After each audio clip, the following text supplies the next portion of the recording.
This is the Lean Builders Hoots on the Ground podcast with absolutely, positively no bullshito. Join us as we dig into exactly what lean construction is and how we can use these concepts and strategies in the field. This podcast will be different as we journey to job sites and mine the minds of lean builders, all in effort to pass forward building knowledge from those who have put their time in to learn a better way. Because that's just what lean builders do.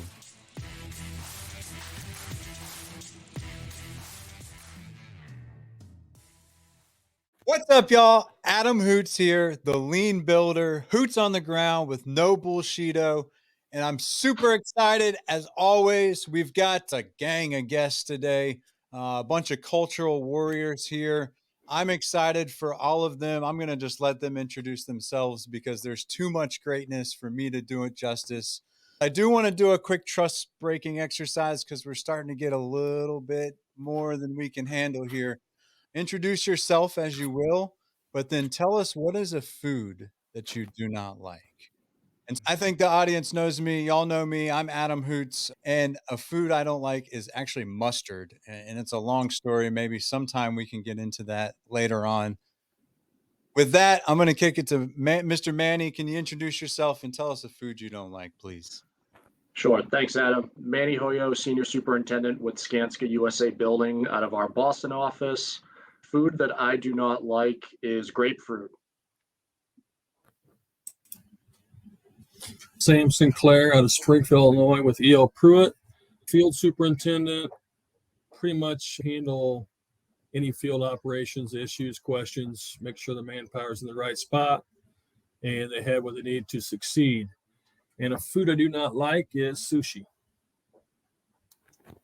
Julie Dolan, engineer, lean practice leader at SSOE. We're an architectural engineering firm.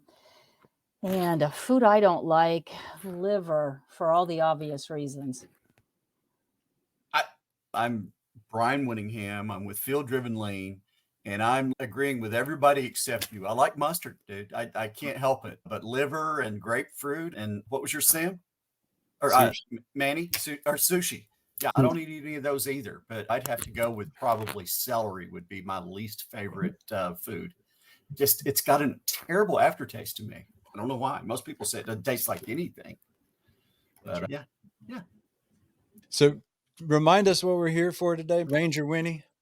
We're going to start today with a poem, and then we're going to see where that leads us, see what happens. I've written a few poems about the construction industry, and this one is called Wagon Driver. I'll go into the term a little bit. A honey wagon has been around for a long time. Honey wagons used to be actual wagons, and it was a job that someone had, and they would go around and they would collect all of the stuff from people's chamber pots that they had overnight, and that person would be out collecting all that, and they would go and sell it to farmers. So that's where that term comes from. But this poem is called Honey Wagon Driver. My job is worse than yours, and it isn't even close. If that ever seems in question, please follow your nose. Always been a quiet, watchful dude, never been verbose, but now everyone avoids me because my job is so gross. My job is worse than yours, even though you could never hang. The sweet stench permeates my air with a sour, sickening tang. Like a wet fog, the smell clings to my skin and hair and everything. I dare not open my mouth to laugh, to eat, to smile, or even to sing. My job is worse than yours, but I'm the unsung hero of this place. Unless I don't show up, I'm unappreciated, forgotten without a trace. Until it gets ankle deep, I'm invisible, like a ghost of the daily rat race. But even as you scream and spittle, you won't look me square in my face. My job is worse than yours, and you won't listen to anything I say. Because my job sucks, you dismiss me, and that isn't even a little okay. My goal, like yours, is to work hard and go home safely each single day. It seems the only avenue open to me is to fall to my knees and pray. My job is worse than yours, and I'm pretty sure that won't ever change. In the construction industry, we take the normal and we break it strange. In fact, my mental psyche would be better off on a two-way rifle range. Just between us, turns out that it isn't just you who is unable to hang. I quit.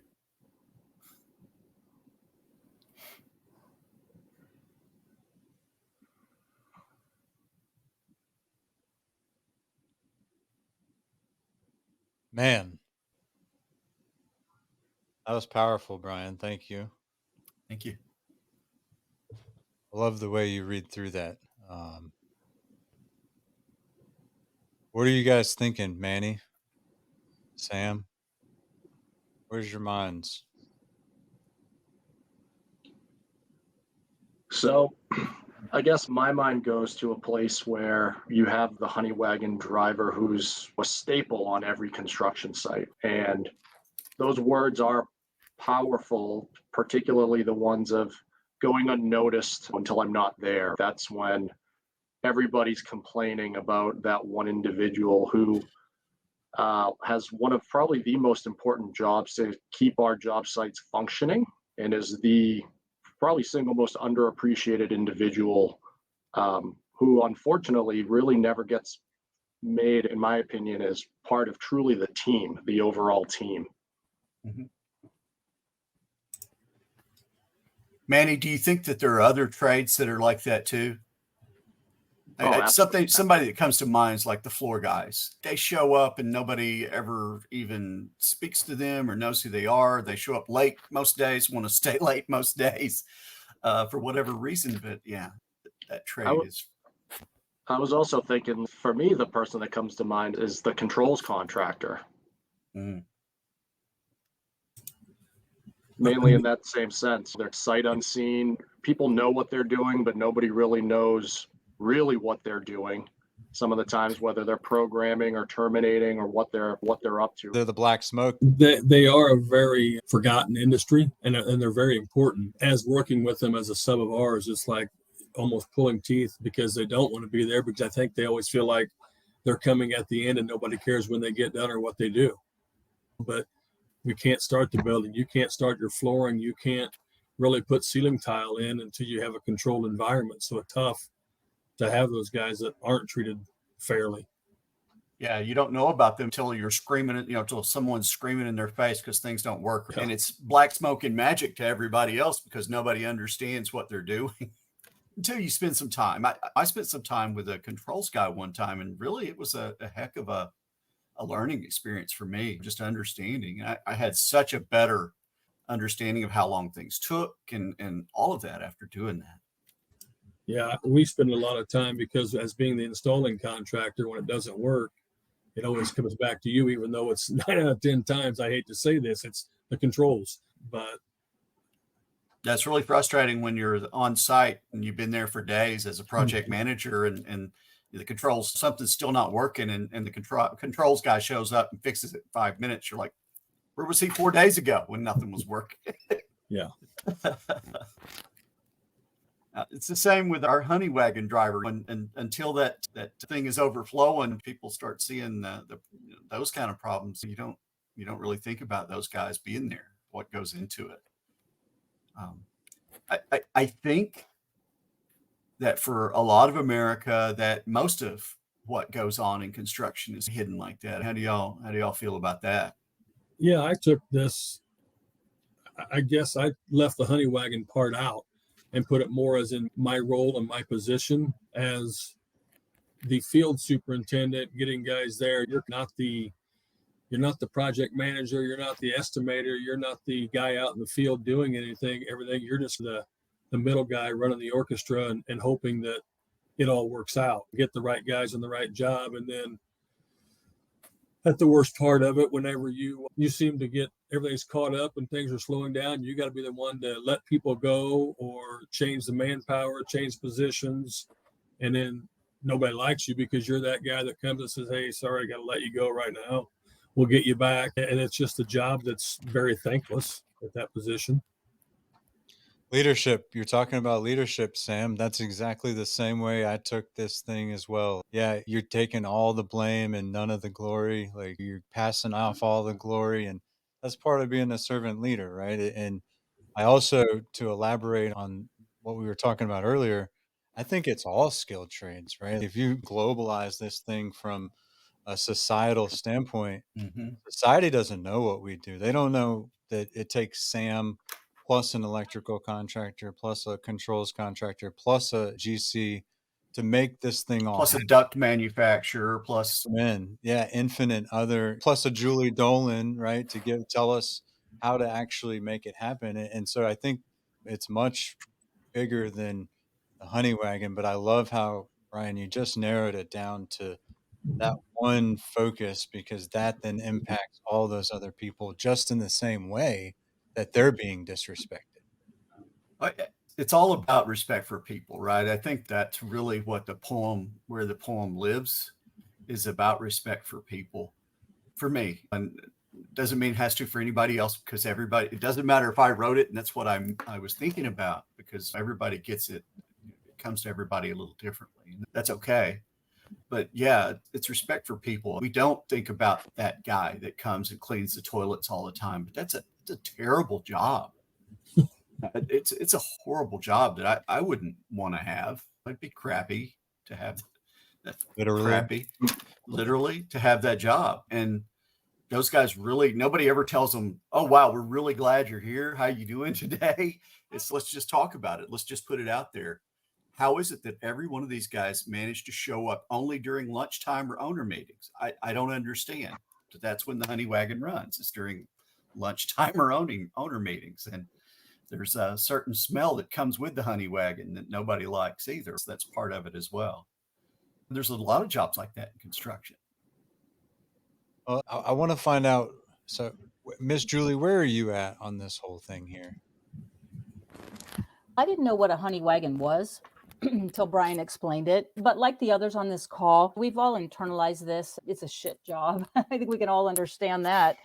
But something Manny said, I wrote it down. It really resonated with me. Manny said, the honey wagon driver is a staple on every job site. One of the most important jobs to keep job sites functioning, and one of the single most underappreciated individuals on the team.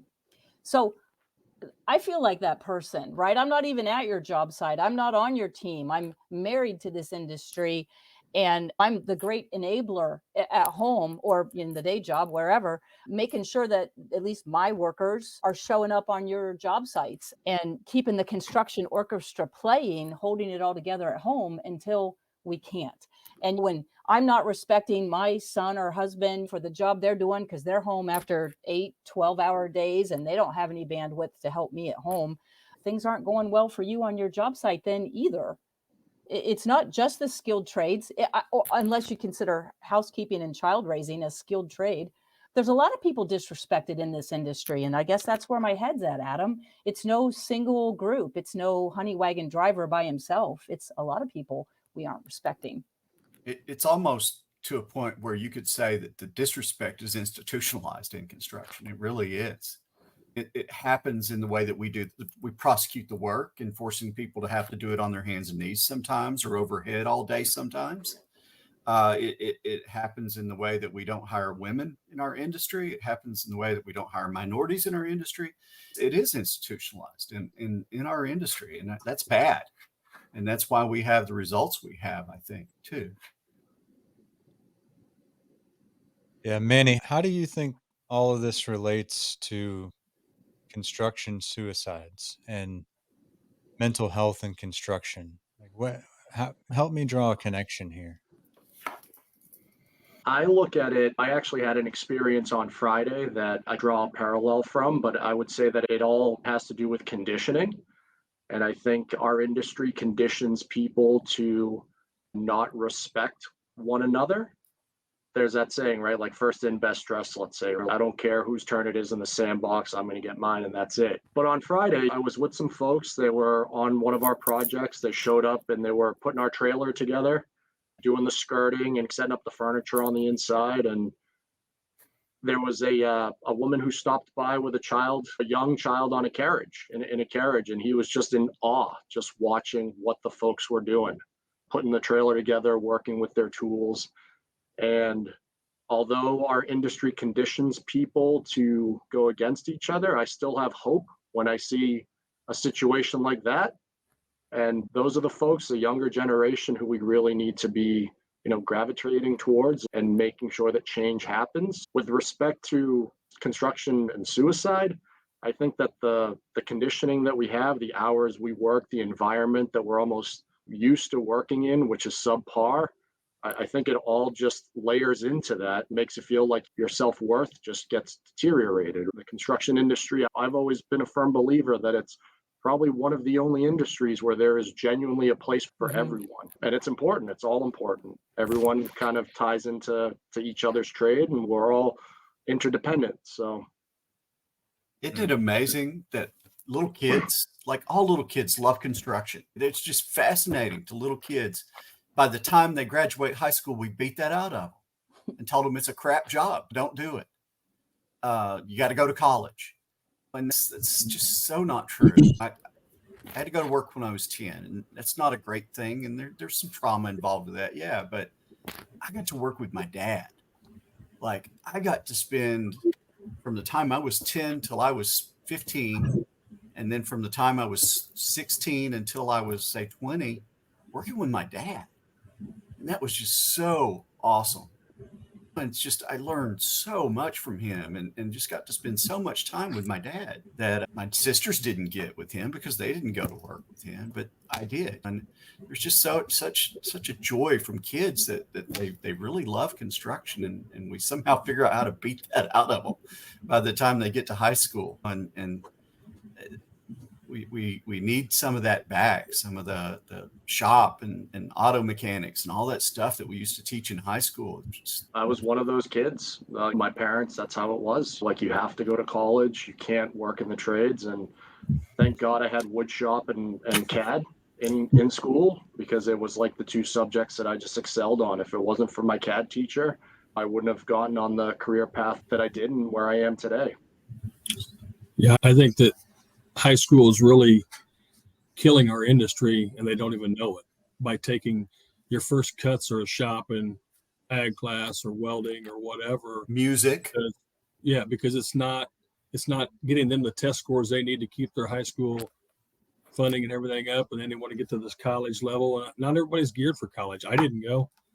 My 2 kids or 3 kids asked me, what was your ACT score? Didn't take it. I knew I wasn't going there. Sorry. I just knew what I wanted to do, and this was it. Sometimes I wonder, what were you thinking when you're 18 years old? But I wasn't. You're right. No, I'm with you. I wasn't thinking either. Not much. I'm like you. I worked with my dad. I was lucky enough to get in the same trade, and we worked side by side only a couple times, but I worked for him, which was even a better chance to learn how to. You don't ever look what your dad does at home a lot of times as like a parent or as the husband to your mother, but as you work for him and you get to see how he actually leads people, it's pretty moving, honestly. It makes you want to do a lot better off with yourself. Yeah, just seeing the relationship that other people have with your dad. That's just eye-opening to see him be just a human. Yeah, he's a lot more respected than you thought he was whenever you were out there every day. Yeah. Listening to him yell at you for something that you have no idea what it was for, but I believe it's because he had a bad day that day at work. Now that I see that. Now that you've yelled at somebody for the same reason. I didn't say that part, but yes, you're probably 100% correct. So y'all are getting me fired up right now, because I'm a huge advocate for teaching people to think and not teaching people to test. And when it comes to our schooling these days, that's what we're doing. We're asking kids to memorize spelling words. We don't even care if they know what those words mean. And that's not okay in the Hoots household, at least. So we're changing that where we can. And shout out to Mr. Ray Terry, who runs a campaign in Charlotte, North Carolina. It's called Put Tools in Schools. And he is advocating, going all over Mecklenburg County, advocating that schools put tools back into their curriculum. And he's making some major moves. Again, it's this teaching people to just be open-minded and think and do what you're passionate about. And I love what you said, Brian, where as we're young and as we're growing up, and Manny, I think you alluded to this as well, like, we want to go play with those toys in the field. We want to see dad. We want to learn from dad or mom or whatever that skilled trade might be. Because yes, Miss Julie, I absolutely consider housework to be a trade, because I'll tell you, I've seen my wife do some housework around here, and she should be pool planning and daily huddling and Right. learning variation and all of that stuff that goes along with it. It Uh, applies. Absolutely, 100%. And again, I'm really curious, Sam, from your perspective, when you hear this poem, uh, where can we improve in the construction industry? I think that you're on the right path now. Honestly, respect is key. And yeah, I've been doing this for 30 years. And I will tell you that there's a lot of people that probably didn't respect us, and we didn't respect each other. I remember as a second year apprentice, I believe, and we were doing a job at a hospital, and there was a terrible job. It was like the cleaning out the honey wagon. Somebody was using the toilet upstairs and they shouldn't have been, and they came to me and you're the low man on the totem pole. I'm like, no way, you know what I mean? But we found they had somebody else do it, but it was just they didn't care who you were. If you were the low man, you got disrespected, and I think that's changing. I know in this area, and I'll give a shout out to O'Shea because they've brought it to our area. But myself, I find myself being more respectful to each and every employee that we work with, and I think that's key because the honey wagon is a job that nobody would want to do. My job, I don't know anybody wants my job, to be honest with you, as I went back before, because it's the guy that has to hire, fire, and train. And that's not what somebody wants to do. I live my week by a yellow scratch pad. If I scratch off my jobs, then I've been successful. If I get to start a new page, I feel like I've been successful. And I think that it just comes down to respecting each other. And to suicide, I think that we have a higher suicide rate because we're always under so much pressure, whether it be the GC getting on the plumber or the pipe fitter or the electrician. And then I'm getting on our subs. The installer's not getting their job done. The control guys aren't getting their job done. And you take that back to high school where you said bring the tools in. If you were given a little more training on what it takes to build a building, whether it be a house, whether it be a barn in high school or a shed, I think you could understand the steps, what it takes to get a job done. I know when I was in high school, I helped a ag teacher work, and we did a remodel of a barn for a farmer.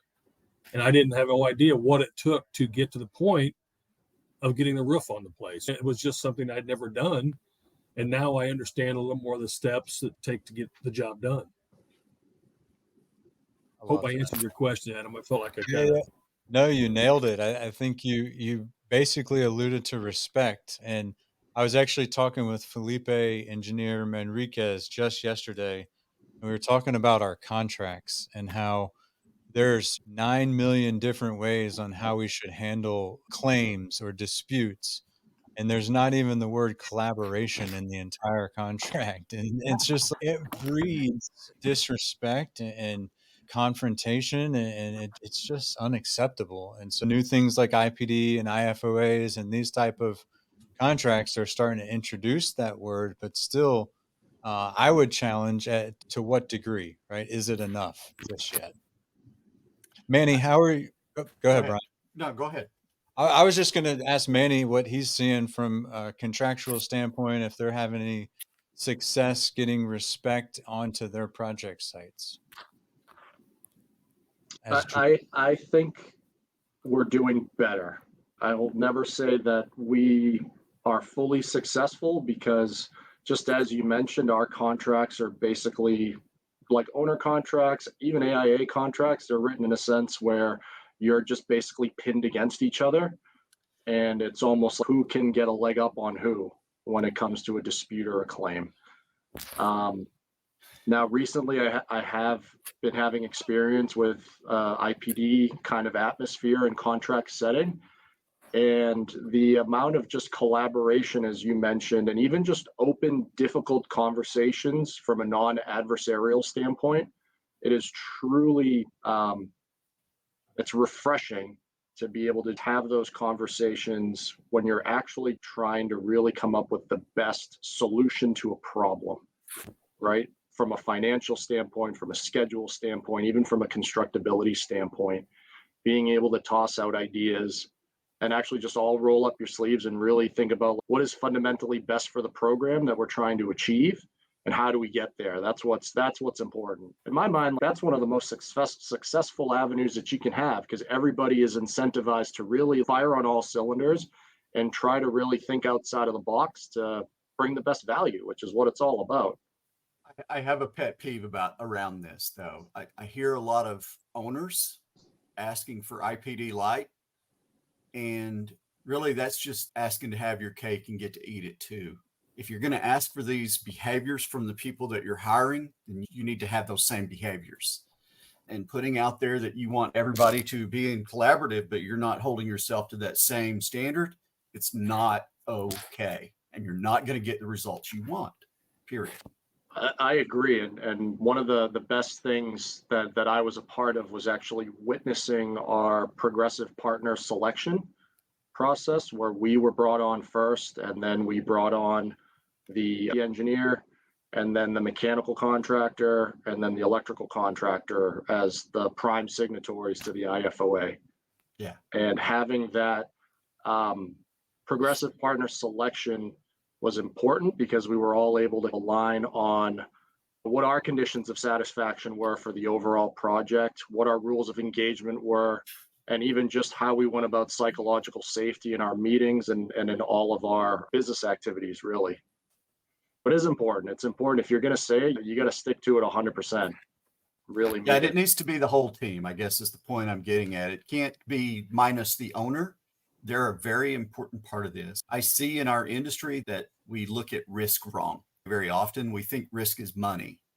And yeah, we've got to have money to keep operating, but that's not the real risk. The risk is losing customers. That's what the real risk is, because there's no punitive damage you can take against anybody else that's ever going to bring a customer back. Charging your trades punitive damages because they didn't meet the requirements or whatever is never going to bring a customer back that you've lost because that happened. It's just not going to do that. So we fight risk a lot the wrong way in this industry, and don't think about risk as people, which it really is. It's not money, it's people. And that's where we fail, I think, a lot of times and get off on the wrong track. I'd like to pivot on that back to Adam. You asked about I think you asked Manny to tie this conversation to suicide and construction awareness. And I wanted to take us back to the first two episodes, where both times we talked about awareness being the first step to change. And both times we came around to the fact that the industry needed more kindness. Mm-hmm. One of the things surfaced in this conversation was around how construction takes everyone.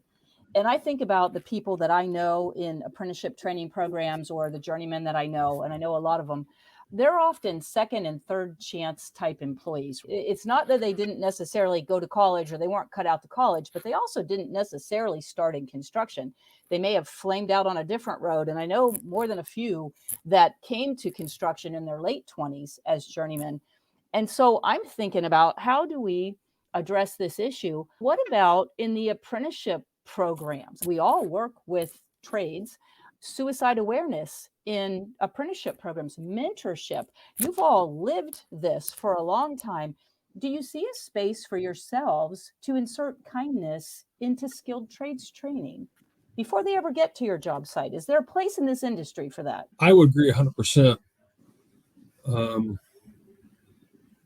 I just started teaching in our apprenticeship program, and I teach the MedGas certification. But part of the reason I think I was asked is because I have a different mindset than the previous few instructors, where you have to allow these guys to do what they need to do, and you really got to nurture, because like you said, they're not meant to go to college. Not everybody is, and everybody wants to.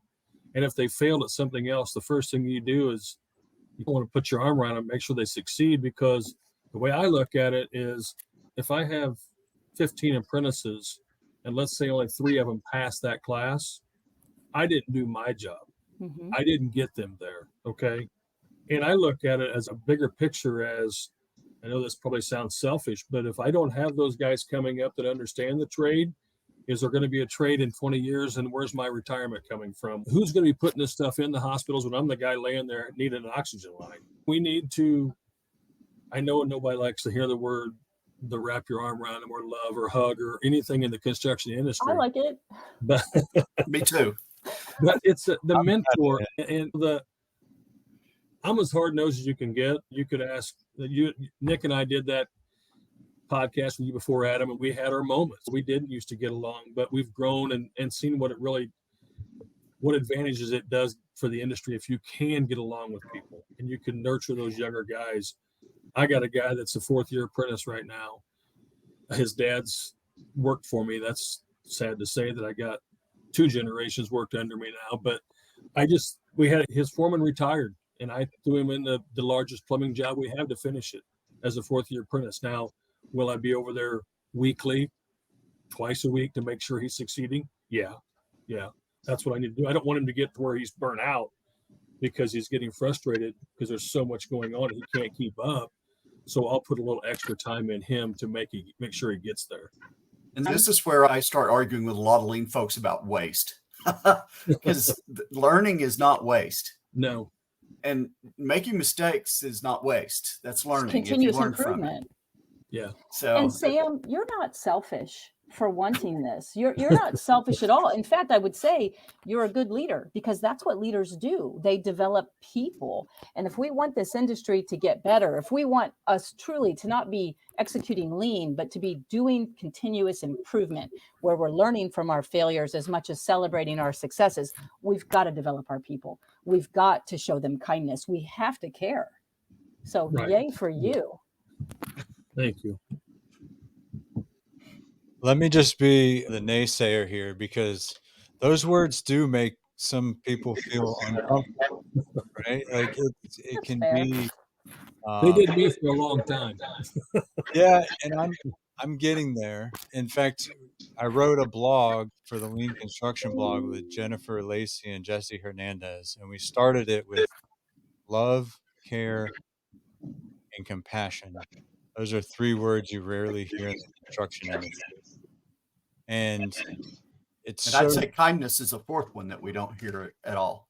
Yeah, you can see it if you look hard enough, you'll find it. But you do have to look hard, and it's definitely not something we talk about at all. And so, I guess how do we start to normalize those conversations? Because man, like it freaks some people out a little bit. Yeah, but when those things occur on our projects, when those things actually do occur on our projects are great. Everybody's happy. Everything goes well. I don't honestly think that you have to throw those things out. I think it's more of let's just be a nicer individual and treat somebody like you want to be treated. I don't think I have to stand on the construction site corner and yell, I love you to everybody on here.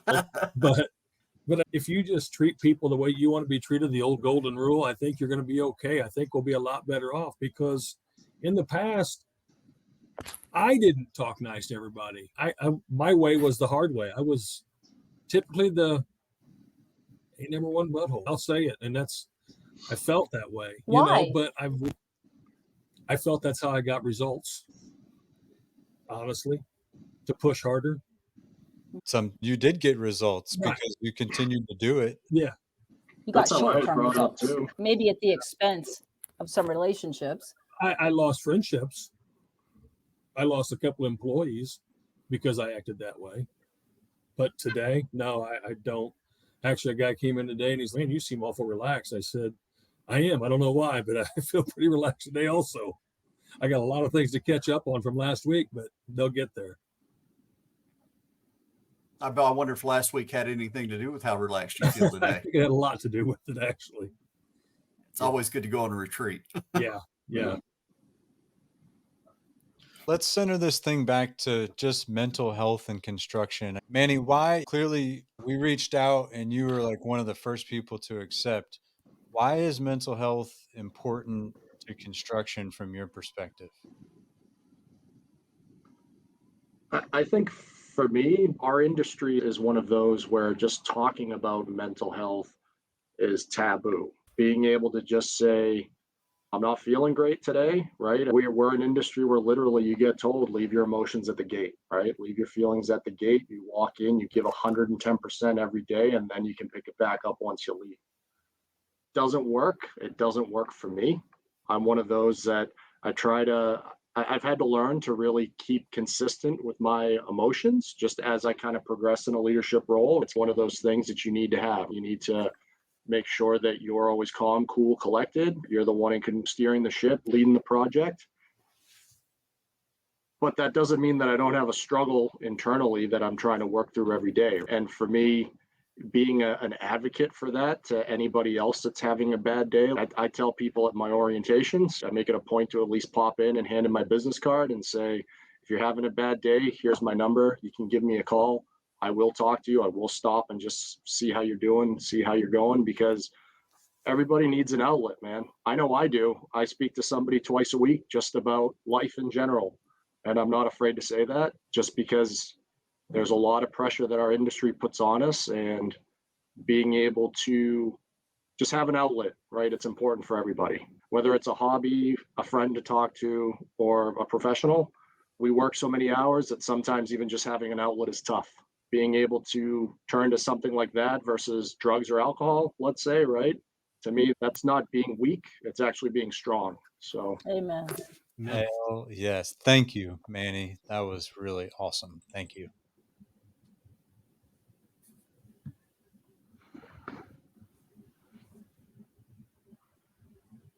You wanting me, Adam? If you, yeah, sure. Absolutely. I was That's just good. gonna, Makes me feel like everybody's looking at me, waiting for a response. no, I was just playing the silent card, and I struggle there sometimes. So, but yes, well, No, that's good. I just agree with what Manny was saying. I do the hiring, so anybody that I write them I hand them my business card when I hire somebody, and I put my personal cell phone on the back.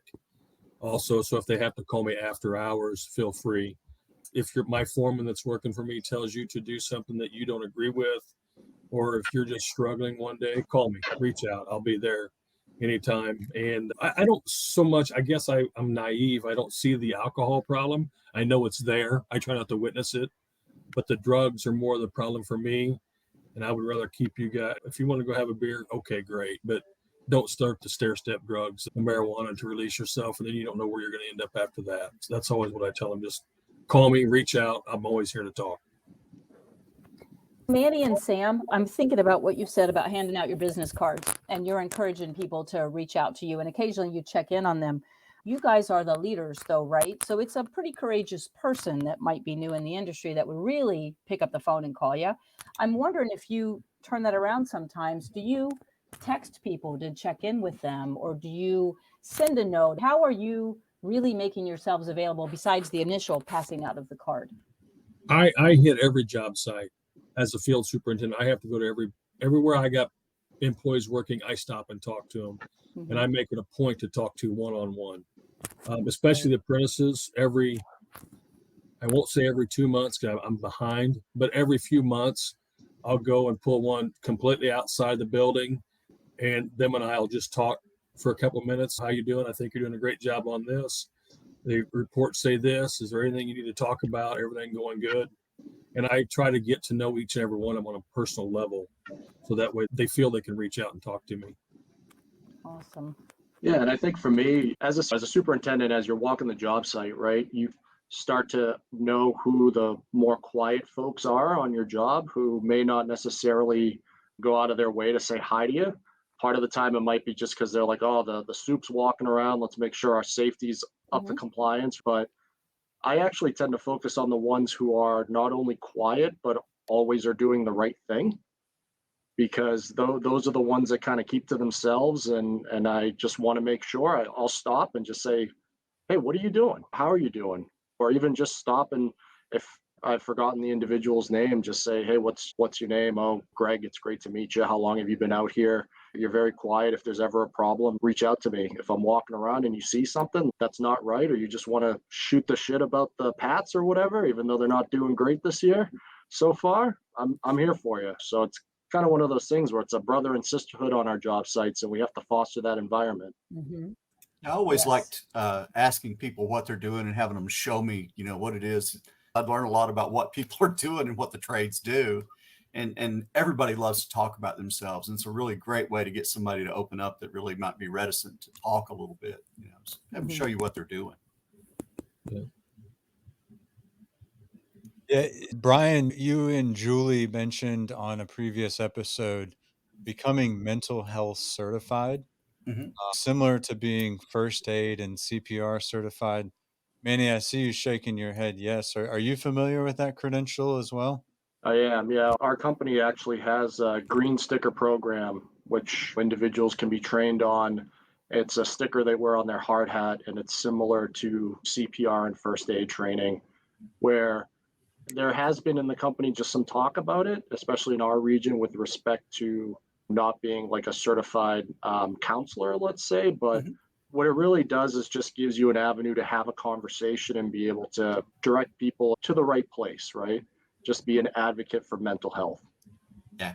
And it gives you some simple tools to be able to use if someone's in distress, because that's a scary thing to walk in on, and not knowing what to do is even scarier. But it gives you some simple tools and how to react, and gives you you go through some situations where you practice being in those types of situations. And it's really great. It's mentalhealthfirstaid.org is the name of the organization that Julie and I both went through. But there are others out there as well. We, at least over here and where our main office is, we have a little bit of a heightened awareness to it, just because there is a site in the area where an individual did unfortunately take his life last year. And a couple of the contractors just got together and were like, we got to do better. How can we be better? How can we advocate for what resources even folks in the unions or in the trades have available to them that they might not even know of to reach out to? Just some staggering statistics, things that both of you talked about. For suicide, it's 53.4 per 100,000 people die by suicide that work in construction. Even scarier is death by overdose of opioids. 166.2 people per 100,000. So 4 times that number, almost 3.5 times that number. And I don't know that some of those overdoses might be suicides, some might not. I don't think those are, you don't add those together or anything like that, but those are scary in this day and age. And it's got a lot the way with how we prosecute the work and how we treat people that prosecute the work. I think both. And I think that we've got a long way to go, but I'm really, like Sam and Manny both said, I'm cautiously optimistic about all this too, because I do see companies starting to take notice and do things about it and start to speak up and become part of this. So it's really important. And the workforce coming in, I think, has a different demand as well. Yes, they do. Totally. These statistics that you're talking about, Brian, they're just unacceptable. What we haven't really said today is the person, we have someone come out to clean these honey wagons, or drives a honey wagon to come out and clean these bathrooms. These bathrooms aren't a great place to go anyway. They're really hot and really cold, depending on the weather, because they're just outside most of the time. And it's a little plastic box. It's not often filled with really hate-filled graffiti. Does it have toilet paper? Does it not have toilet paper? Usually not. Is there hand sanitizer there? Usually not. There's not a place to wash hands. And when you look at the vast majority of construction, they don't even have a place to go to the bathroom. When you're talking about residential and place, a lot of the construction that goes on, they don't even have a place to go. And I don't think that these are good enough for us to use. And some people don't even have anything. So I guess that's what we're really looking at here is why are we even able to talk about this? It's not okay. We need to bring our level of care and standards up for the people that do this work. Yeah, it's amazing just that we're tolerant to having temporary plastic bathrooms. Maybe you get a hand washing station, maybe you don't. Yeah, or not even having a place to have lunch, like just a good place to sit down and actually take care of the fundamental needs that every human being deserves and has a right to have. Yeah, if you ask for chairs on a construction site, it's taboo. You're going to sit down, really? What about just on the ground? Yeah, he's a bucket. Yeah, I can't tell you how many times I've had lunch on literally a box of insulation and a sheet of plywood on top of it standing up. Yeah. It's funny to hear you say this, what I consider basic human rights on any job site, especially if you want diverse workforce that's not just men. But I think we have a large refinery here where I live, and every 5 years we have about 8,000 union travelers here to service it. And I've seen them do some pretty cool stuff that's respect for people, but they've done it, I'll say, for all the wrong reasons.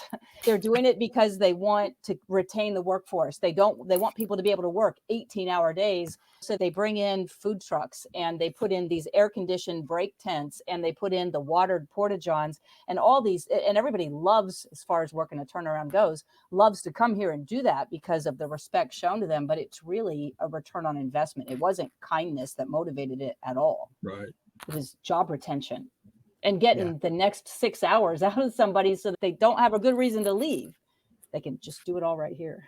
Yeah, and I think the sad part too is that not everyone, but some companies are just looking for their projects to be the fastest speed to market and the lowest cost. And it's hard to be able to be competitive when you're trying to just have better facilities, better lunch areas, just better ways to meet the needs of our workforce and keep it diverse and keep retaining them and make them feel like they have a great place to go to work every day and they're proud to be there.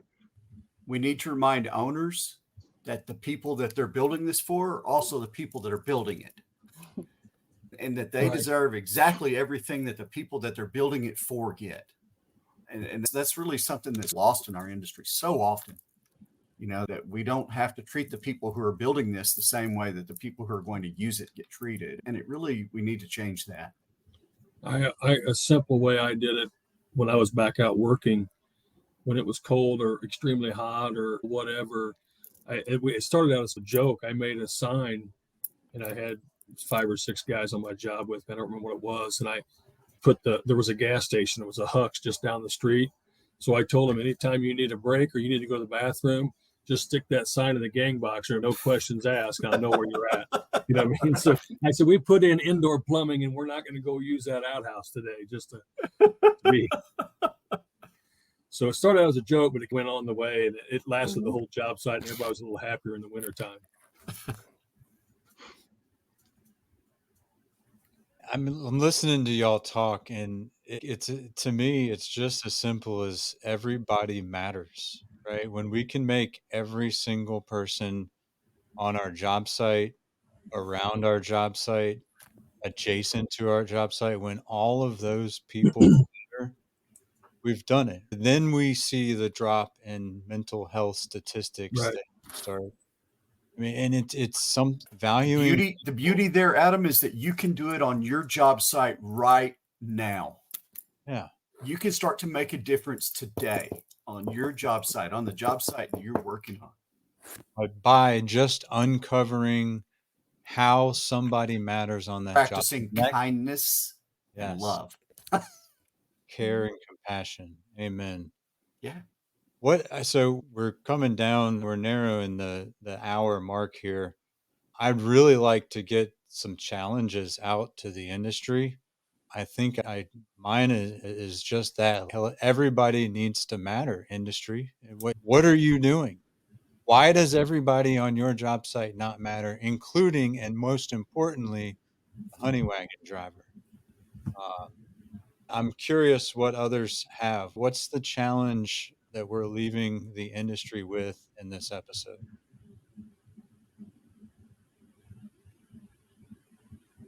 I'll simply say that I challenge all signatory parties to put some language in our contracts that respects people, not just how we have to collaborate, but why can't we have watered bathrooms? Why can't we have an air-conditioned semi-permanent tent with tables for people to take breaks? You think about the cost of a big CapEx job at a refinery, how expensive are those things really? And in this age where there's more work out there than we can reasonably compete and win and have the staff to execute, why aren't we being more choiceful with who we work for? Well said. I would say just to be respectful, and I would challenge everybody in our industry to look at your neighbor or look at the guy working beside you and have you really got to know him? Does he like to go to the races? Does he like to go to a ball game? Does he have 3 kids or no kids? Does he want to have kids? Just try to get to know somebody.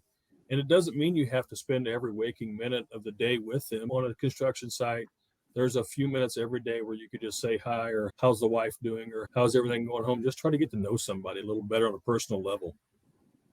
It's a whole lot easier to not worry about being kind to someone you don't know, isn't it? Yeah. Yeah. I guess mine's along the same lines, but I challenge the industry just to be open-minded about everybody that's on your job site and what walk of life they come from.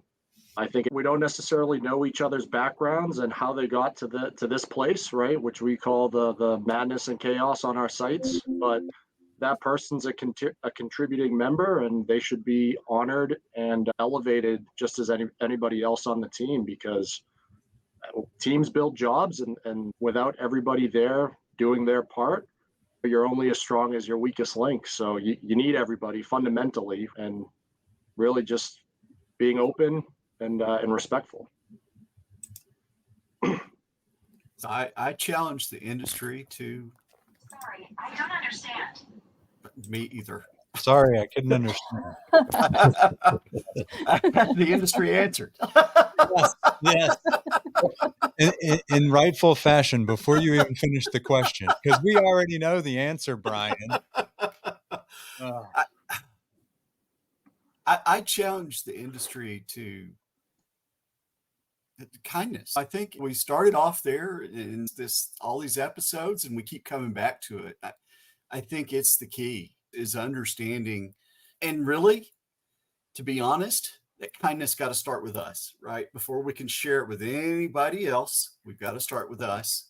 And if we're out there putting in our 80 hours a week and doing all those things and being that leader, then we've really got to look at ourselves first to understand why everybody else is acting like they're acting. If as the leader, that's the example we're setting. So I guess I would challenge the industry to look inside first and find that kindness for yourself, because you're really never going to show it to anybody else unless you can find that kindness for yourself. So take it easy on Adam today, Adam. On that note, I'm going to go take a nap.